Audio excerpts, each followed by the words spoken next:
बातमी बारामतीमधून आहे। बारामतीमध्ये एसटी आरक्षण मागणीसाठी धनगर समाजाची बैठक झाली। 8 दिवसात निर्णय न घेतल्यास रस्त्यावरची लढाई लढू, सर्वपक्षीय धनगर बांधवांनी राज्य सरकारला इशारा दिलाय। बारामतीमध्ये सर्वपक्षीय धनगर बांधवांनी बैठक घेतली। मुख्यमंत्री आणि दोन्ही उपमुख्यमंत्र्यांची भेट घेऊन त्यांना धनगर समाजाच्या एसटी आरक्षणाचा प्रश्न मार्गी लावण्यासाठी 8 दिवसांची मुदत देण्याचा निर्णय घेतला आहे। 8 दिवसांमध्ये राज्य सरकारने भूमिका स्पष्ट केली नाही तर रस्त्यावर उतरून आंदोलन करू असा इशारा धनगर बांधवांनी दिलाय।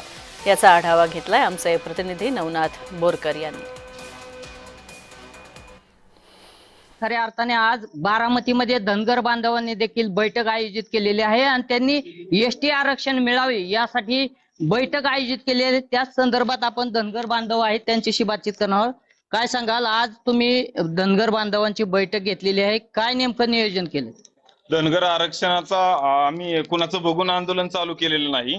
आमची मूळ 1990 पासून बी.के. काँग्रेस साहेबांच्या नेतृत्वाखाली एसटी आरक्षणाच्या अंमलबजावणीची मागणी चालू झाली, ती हयात आजपर्यंत आहे। आम्ही कुणाचं बघून करत नाही। आमच्या महाराष्ट्राने बघितलेलं आहे धनगर समाज 2014चं आंदोलन एक लक्षवेधी आंदोलन झालं होतं। त्यामध्ये पिढ्याने पिढ्या सत्तेत असलेली लोक उलटून बाहेर पडली आणि नवीन लोकांचं सरकार आलं आणि त्या निमित्तानं आज त्याचे उजळणी आम्ही केली। आमची दिशा प्रत्येक तालुक्यात आम्ही जाणार आहोत, जागृती करणार आहोत।